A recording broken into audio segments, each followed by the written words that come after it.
It is Monday, the 25th day of May, 2026. Good evening and welcome to Newswatch tonight. I'm Tess Njenga and our sign language interpreter is Boniface Murithi. Let's take a look at the news-making headlines tonight. Well, the National Cohesion and Integration Commission, NCIC, has issued a stern warning to political leaders engaging in hate speech, incitement and inflammatory remarks. The commission, which now has new chairman and commissioners, says rising political intolerance, ethnic profiling, and divisive rhetoric witnessed across the country continue to threaten national unity and peaceful coexistence. And as Sami Adika reports, NCIC says it is actively investigating remarks by UDA Secretary General Omar Hassan that have since sparked sharp criticism. As the country edges closer to the 2027 general election, political temperatures continue to rise, with growing concerns among Kenyans over the possibility of heightened tension, division and violence. The newly constituted National Cohesion and Integration Commission, NCIC, has now reaffirmed its commitment to firmly deal with cases of hate speech and political intolerance, good to see you all, insisting that no offender will be spared. The Commission will not be deterred by rank, prominence, or affiliation when discharging its mandate. Any individual, regardless of position, found to have violated the National Cohesion and Integration Act 2008 will be subject to the full range of remedial and punitive measures available. Even as UDA Secretary General Omar Hassan continues to defend his remarks, widely condemned as ethnic profiling, NCIC Chairperson Bishop Kefa Omae says the Commission has already launched investigations into the matter and will take appropriate action once inquiries are complete. Our teams are working so that we don't act on emotions and we are not driven into political contests. As a commission, we've got to make sure we act within the confines of the law and make sure that we are impartial, but at the same time firm. NCIC is also calling on political parties to take responsibility for the conduct of their members and ensure leaders adhere to the law and promote peaceful political engagement. We urge the political leaders to model restraint, measured language, and genuine respect for political opponents. Leaders must actively denounce hate speech and incitement within their own formations. With concerns also emerging over the growing influence of political tokenism, the Commission has challenged the youth to reject manipulation by politicians through handouts and instead embrace issue-based politics that safeguards their future. Kenya's future belongs to young people. That future is best secured through peaceful, constructive, and lawful engagement, not through violence, harassment, or the pursuit of political agendas that serve others at the expense of national peace. As the new commissioners, led by Chairperson Bishop Kefa Omae, settles into office after their swearing in last week, attention will now shift to its ability to effectively handle and conclude the 57 active cases linked to hate speech and political intolerance, and ensure those found culpable are brought to book. A move that could send a strong warning to leaders yet to comply with the law. For Newswatch, I'm Sami Adika. Much appreciated, Sami Adika, for that report. Moving on, former President Uhuru Kenyatta has criticized President William Ruto, his government and allies, accusing them of promoting divisive ethnic politics ahead of the 2027 general election. Speaking during a Jubilee Party delegates meeting in Kiambu, Uhuru expressed concern over recent political remarks by some leaders allied to the UDA party and asked Ruto to stop rhetoric and work for Kenyans. Uhuru warned that ethnic-based politics could undermine national unity and cohesion urging leaders to exercise responsibility and accountability in their public remarks. Hiyo mambo sijui dynasty hustler imewaletea nini? Imewaletea nini? Imewaletea nini? Sasa mkuje muambiwe siasa nyingine ya ukabila itawaletea nini isipokuwa shida? Musikubali. Mulenge mbele. Mulenge mabadiliko ambaye itainua hali ya neba wako. Awe Mukikuyu, awe Mukalenjin, awe Mujaluo, awe Mukamba, awe Mkisii, awe Mudigo. Huyo neba wako ndio unastahili kuinua. Akiinuka hata wewe umeinuka. Ama ni namna gani? Na nyinyi vijana ambao mnatafuta uongozi, tafuteni uongozi kwa njia ya kueleza vijana wenzenu vile mtawabadilishia maisha, vile mtawapatia kazi, vile mtatengeneza mitaa yao, vile mtashirikiana na wao waweze kuwa Wakenya ambao wanajivunia na wanafurahia nchi yao. That is all we need, my friends.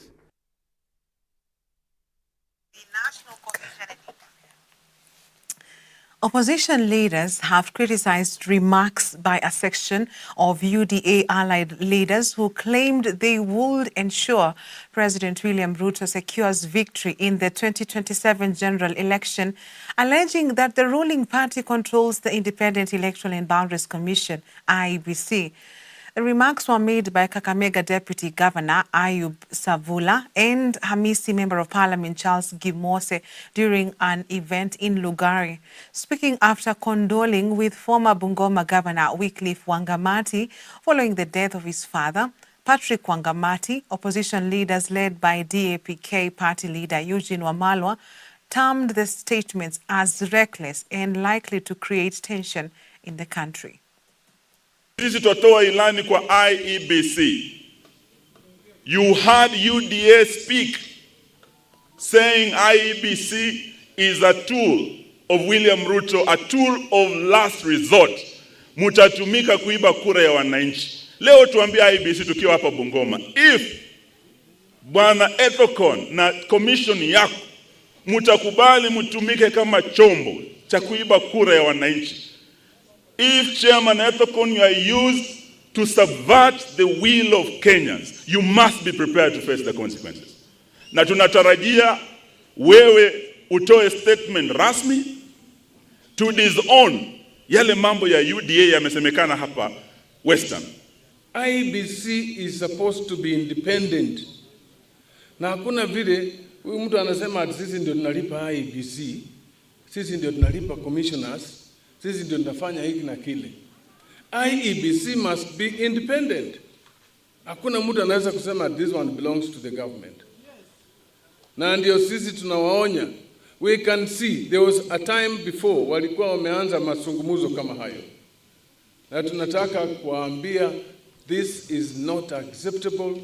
We want a free, fair and democratic elections next year. Watu wa IEBC tafadhali, lazima you come out to condemn utterances zao viongozi wa broad-based ya kwamba mnatakana mfanyie Kenya kwanza kazi. You work for Kenyans wote irrespective kama IEBC. To matters elections, Deputy President Kithure Kindiki has dismissed claims that the Kenya Kwanza administration plans to rig the 2027 general election, saying the government will seek re-election based on its development record. Speaking during a public engagement in Kisii, Kindiki said the government has no reason to interfere with the electoral process, arguing that its achievements have already earned public support. Juzi tumesikia wengine saa nyingine wanaongea sijui mambo vile kura itakuwa mwaka ujao. I want to say here without fear of contradiction that President Ruto and the Kenya Kwanza administration believes in the rule of law believes in democracy, believes in healthy competition, and we do not condone the language of election interference. Ourselves, we are products of a free and fair election in 2022. Kama ile tume ya uchaguzi haikuwa na haki na huru, Rais Ruto na sisi zote hatungekuwa ofisini. Kazi ya kiongozi ndio itamtetea. Kwa hivyo mimi nauliza wenzangu, hiyo lugha tupunguze. Mambo ya kusema ya kwamba uchaguzi hautakuwa wa huru na haki ni mambo yasiyokubalika, na hiyo ni mambo ambayo yanaweza hatarisha usalama wa taifa letu.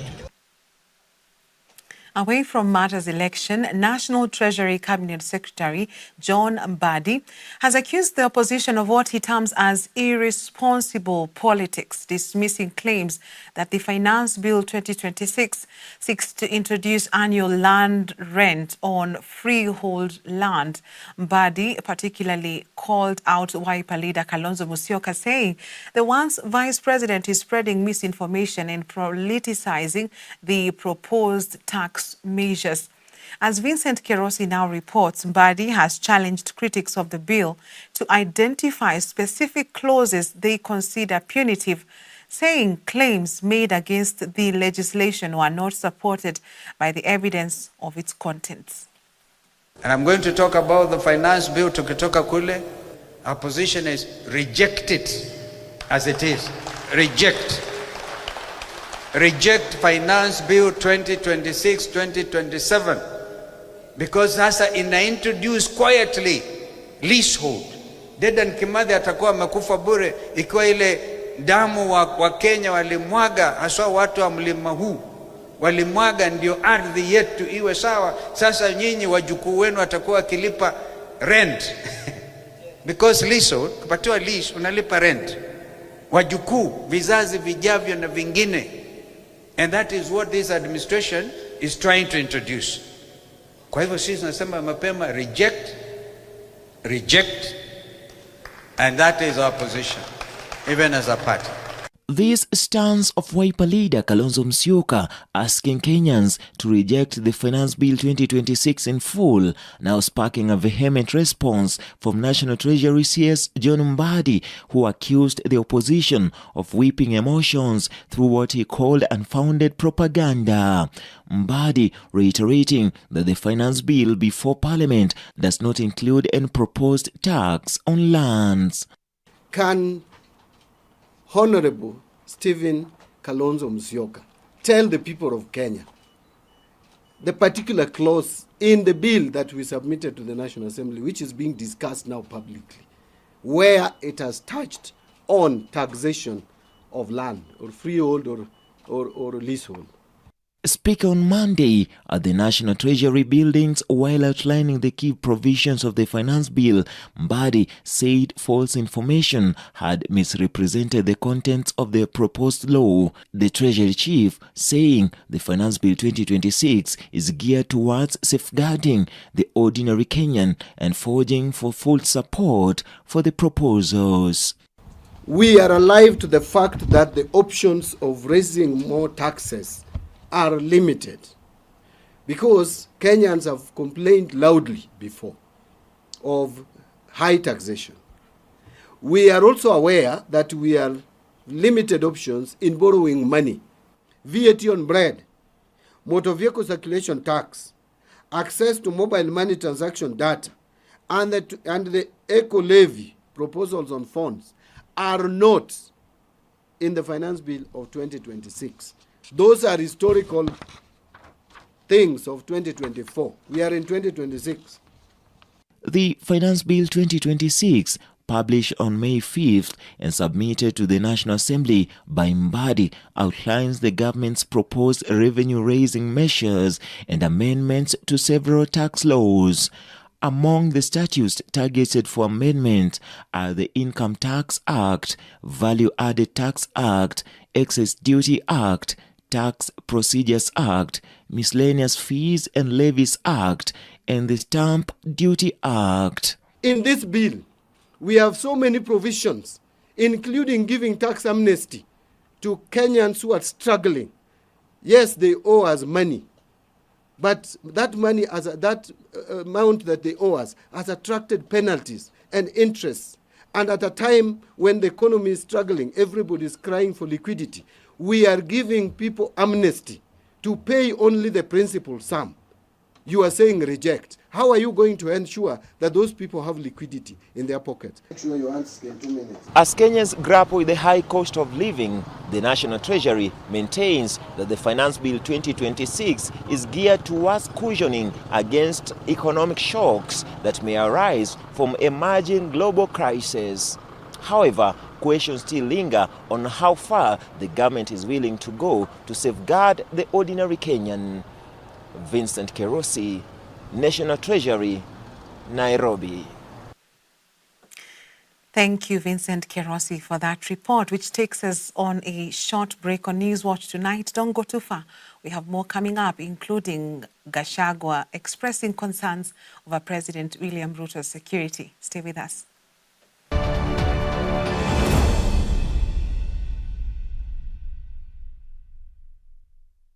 Get ready for an unforgettable worship experience. Hakuja kuwa, hakutakuwa. Niwe nina hitaji. Mimi nataka ushirika na wewe. Every Sunday on Ultimate Worship. Ainuliwe Mungu wetu.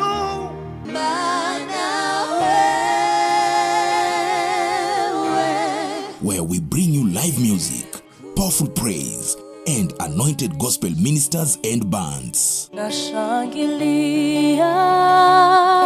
Mwokozi.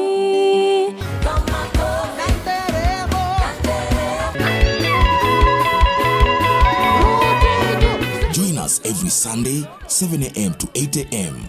with a repeat at 6 p.m. to 7 p.m. Everywhere I go, I see you right there. It's not just music, it's worship unleashed. It's ultimate worship. You're too faithful to fail me. Only on Hope TV, where you look and live.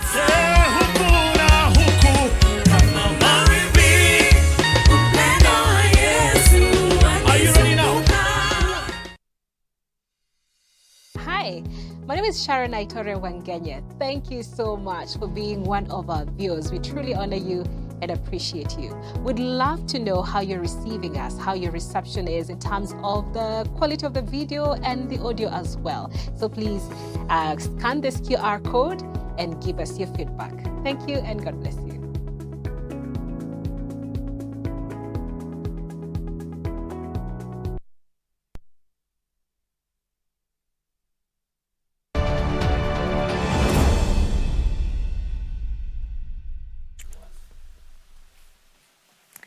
Welcome back. DCP party leader Rigathi Gachagua has expressed concern over the security of President William Ruto, alleging that the head of state is surrounded by demoralized presidential units. While citing Sunday's incident in Ganze, Kilifi County, where the president's security was breached by a youth who ran to him on the dais and hugged him, the leader stated that while they strongly oppose President Ruto's leadership, they recognize that he still has millions of supporters across the country and warned that any harm to the head of state could destabilize the nation. At the same time, Gachagua criticized Interior Cabinet Secretary Kipchumba Murkomen, accusing him of mishandling national security matters. We want to tell William Ruto, you must be very careless, and you have been very careless with the management of the affairs of this country. But you cannot be careless about the management and the stability of the Kenyan nation. You cannot take your security recklessly and in a careless manner.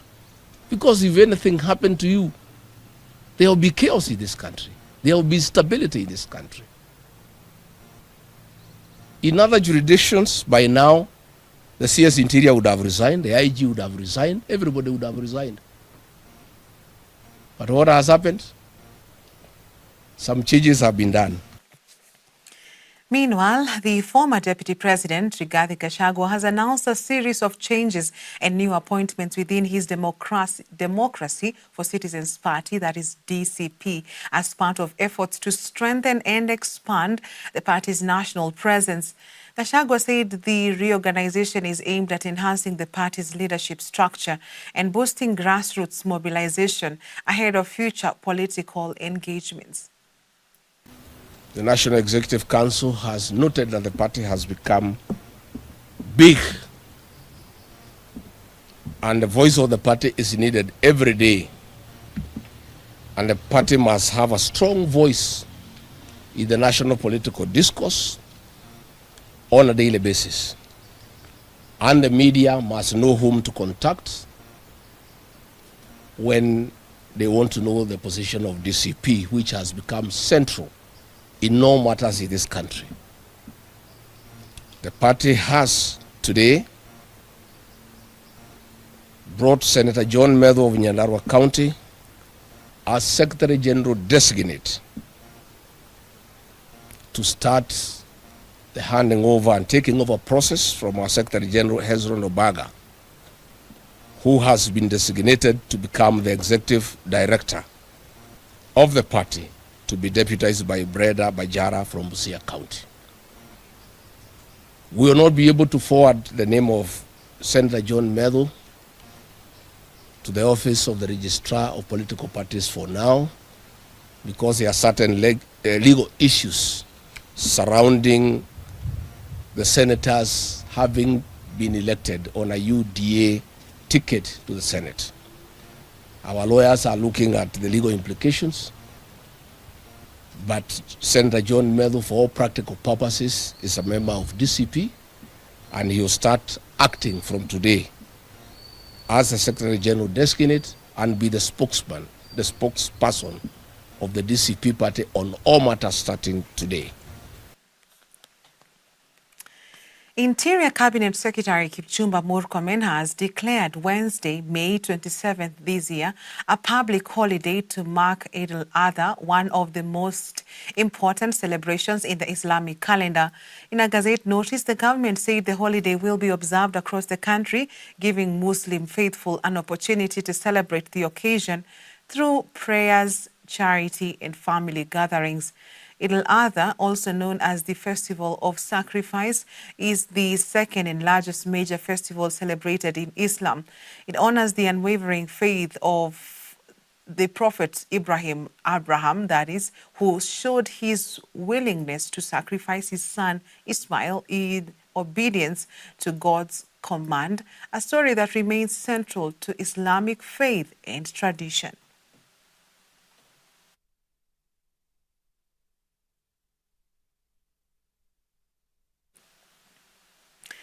A section of leaders allied to the Kenya Kwanza administration has defended the government's handling of the current fuel situation, saying the government-to-government fuel import deal has helped maintain a steady supply of petroleum products in the country.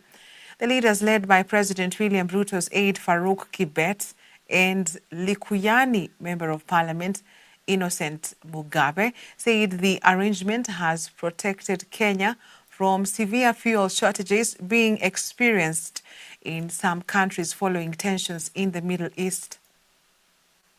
Mnaona watu wengi, hata wale wamesoma, hata wale wanajua dini, bado wanaongea mambo ya mafuta, kuonekana kwamba rais ndiye anaweka bei ya mafuta juu. Kenya haina mafuta. Mafuta inatoka nchi za ambaye mataifa ambaye yanapigana, ndio mnaona mafuta inaenda juu. Si kwa sababu Kenya hii mafuta inaenda juu kwa sababu sisi wenyewe hatuna mafuta katika nchi yetu ya Kenya. Ukienda Ethiopia sasa magari haitembei. Ukiwa unapinga, saa zingine pinga maneno ambaye hata Mkenya anaona iko sawa. Huwezi kupinga maneno ya mafuta. Mafuta hii zote tunajua vile inakarimu mataifa. So nashukuru Trump amesema atasitisha mambo ya vita.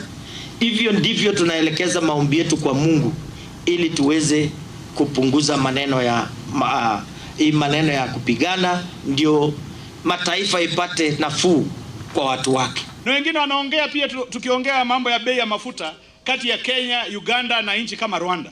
Ukienda Rwanda, tarmac roads in Rwanda ni kilomita 2,200, 2,200 kilometers. Ukiingia Uganda, tarmac roads ni 7,000 kilometers. Hapa Kenya, our tarmac roads are 22,000 kilometers. Pesa ya kukarabati hizo lami zisiwe na potholes, zianze kupitika, itatoka wapi? Si namna hiyo? Ati Uhuru alisimama akaambia watu, msinilaumu mimi, laumuni watu wa Russia na Ukraine. They cheered him, wakasema huyu ni Kamwana, Jaden, Prince na mfalme wa Mlima Kenya. Hawakumwenda kumfanyia maandamano. Mbona wanafanyia William Ruto maandamano? To matters education, parents in Chesikaki Ward, Mount Elgon constituency in Bungoma County have been urged not to hide children living with disabilities, but instead take them to school so they can access education and other essential support services. Kapsoromet Primary School head teacher, that is Silali Wafula, says many children with different disabilities are still being kept at home and denied the opportunity to learn like other children. He emphasized that every child has a right to education and a conducive learning environment free from discrimination. Tuna wanafunzi karibu 15 ambao wana mahitaji maalum, special needs learners. Hawa wanafunzi hapa wanasaidiwa vizuri. Sasa ninasi wasasi kwamba wale ambao mna wanafunzi ama watoto ambao wana mahitaji maalum kule nyumbani, msiwafiche manyumbani, mwaleta hapa shuleni, tutawasaidia hapa shuleni. Tuna mpangilio ya lunch, mkiwaficha huko nyumbani hawatakuwa wanasaidiwa vizuri. Pia ningependa kusi wasasi kuhakikisha kwamba wamepatiana mahitaji ya kimsingi wanafunzi, hasa mambo ya lunch program. Inakuwa ni shida sana kwa wanafunzi hasa wa JSS, wanaenda mbali, wakati wanarudi wanapata wengine wanaendelea na program za darasa. Hatuitu tu sponsor kwa jina, tumekuwa tukisaidia shule hii. Hata siku ya leo wakati wa hii AGM tunakuja kusaidia wale watoto wasiojiweza kwa kuwanunulia sare za shule, na pia vile kutoa chakula, ambapo tutatoa magunia 2 ya mahindi, gunia 1 ya maharagwe na gunia 1 ya mchele, ili wazazi waanzie pale na kuunga mkono shule hii.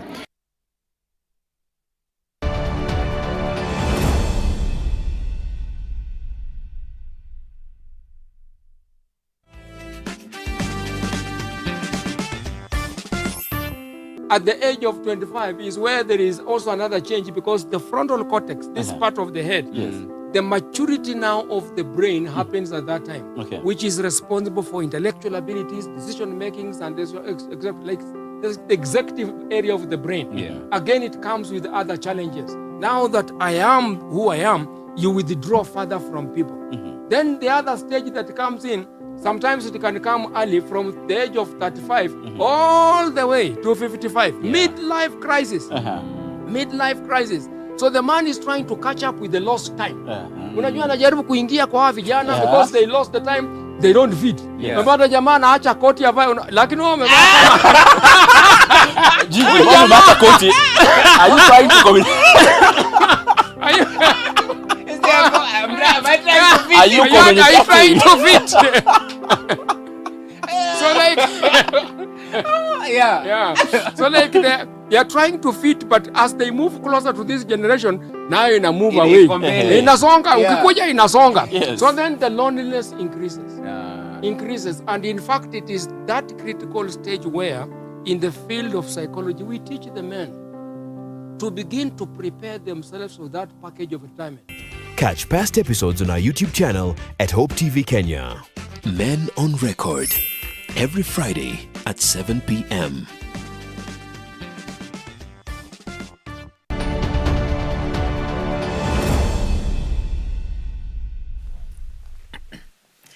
Welcome back. The Kenya Private Sector Alliance, KEPSA, has urged Parliament to ensure the proposed Finance Bill 2026 promotes economic growth and job creation instead of overburdening taxpayers. Speaking during a press briefing in Kiambu County, KEPSA Chairperson Dr. Jaswinda Bedi said the private sector supports the government's bottom-up economic transformation agenda, but warned against increasing taxes on already strained businesses. We are looking at those proposals and we've made counter submissions to those new. So it's not what we put in. Ours was very clear. We were looking at 17 out of 3 which we already got. So if you look at one was a tax amnesty I talked about. The other one was a reduction of excise duty on ENA. That's a direct taxation from 500 shillings down to 80 shillings. That's what I had mentioned earlier on. And the removal of import VAT from TPA, that we have the possibility. So we've done a scorecard on what we think we can actually manage, what the government can manage, and we're looking for win-win solutions here, because I don't think win-lose is going to help anybody. And in this morning, when we were talking to the committee chair, he said, what if we exempt this input tax and exempt output tax? Will you be okay with that? We said that's fine, because what we're not okay with is zero rating the primary side of the supply chain and exempting the secondary side, which is you can't offset that. President William Ruto has reaffirmed the government's commitment to affordable housing and reliable electricity supply as part of efforts to boost economic growth and improve livelihoods. The president announced that the government is investing 31 billion shillings in the construction of 10,000 affordable housing units in Mombasa County to support inclusive urban development. He also flagged off the last-mile connectivity project in Mariakani, Kilifi County, which is set to connect more than 24,000 homes to electricity this year at a cost of 2.5 billion shillings. Hii pwani imesumbuliwa na tatizo na janga la uskwota. Ni kweli ama si kweli? Watu wa pwani miaka nenda tangu jadi wamesema ya kwamba wanaishi katika nchi yao, lakini wanaishi kama wakimbizi kwa sababu wao ni maskota. Mtu wakiishi kama skota hawezi kujipanga, hawezi kujenga nyumba ya sawasawa, hawezi kupanga mambo yake ya maendeleo kwa sababu hajui atafurushwa lini, hana uhakika ataishi hapo. Na ndio nimesema hii uskota ndio imechangia umaskini pwani hii, na kama tutatoa umaskini pwani hii lazima tumalizane na uskota. Ni kweli ama si kweli? Sisi watu wa pwani, vita vyetu vikubwa ni vita ya kuondoa umaskini. Ni kweli si kweli? Vita vyetu vikubwa vijana wetu wapate kazi, vita vyetu vikubwa watu wapate mashamba, na huyu Mheshimiwa Rais anasuluhisha. Aendelee asiendelee? Ruto aendelee asiendelee? Na wale walisimama hapa, mliona walileta mradi wowote? Walizungumza mambo yenu? Walikuwa na viongozi wenu? Ni wakabila si wakabila? Si wale ni wabaguzi?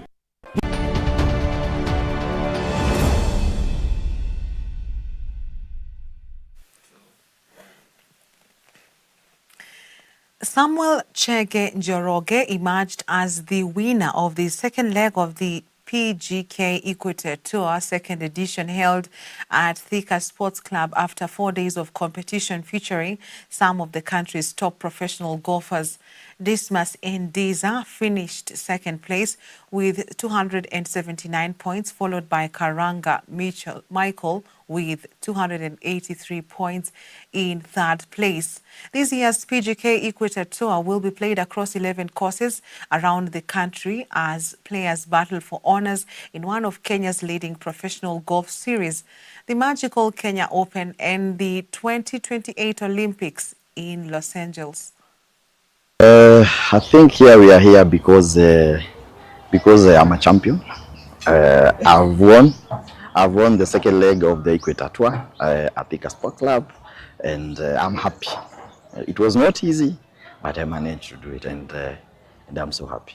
So say PGK, it's responsible for managing professional golf in Kenya. And therefore, the Equator Tour is owned and run by PGK. And when we have Equator Tour, it means that we give our professionals time to compete. We give them a platform where they hone their skills and we prepare them to play big events like the magical Kenya Open. So it's really important that the PGK is up with the Equator Tour and of course trying also to build up other tours that prepare our professionals for bigger events. Well, it is a wrap on Newswatch tonight. On behalf of the team that has made this bulletin a success, thank you for watching. I'm Tess Njenga and our sign language interpreter is Boniface Murithi. Till next time, have a good night.